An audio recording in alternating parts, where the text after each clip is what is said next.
এই মুহূর্তের সবচেয়ে বড় খবর, অশান্ত মণিপুরে রাষ্ট্রপতি শাসন জারি করা হয়েছে। বৃহস্পতিবার স্বরাষ্ট্র মন্ত্রক থেকে এক সরকারি বিজ্ঞপ্তিতে মণিপুরে রাষ্ট্রপতি শাসন জারি ঘোষণা করা হয়েছে। ইতিমধ্যেই মণিপুর রাজ্যের মুখ্যমন্ত্রী বীরেন সিং পদত্যাগ করেছিলেন। পরিস্থিতি নিয়ন্ত্রণে আনতেই রাষ্ট্রপতি শাসন জারি হলো।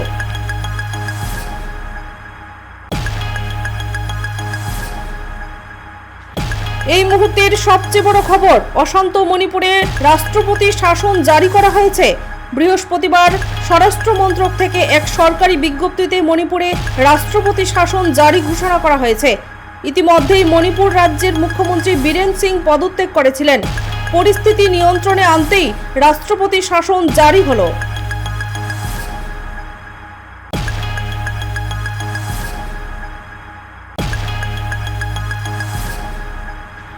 এই মুহূর্তের সবচেয়ে বড় খবর, অশান্ত মণিপুরে রাষ্ট্রপতি শাসন জারি করা হয়েছে। বৃহস্পতিবার স্বরাষ্ট্র মন্ত্রক থেকে এক সরকারি বিজ্ঞপ্তিতে মণিপুরে রাষ্ট্রপতি শাসন জারি ঘোষণা করা হয়েছে। ইতিমধ্যেই মণিপুর রাজ্যের মুখ্যমন্ত্রী বীরেন সিং পদত্যাগ করেছিলেন।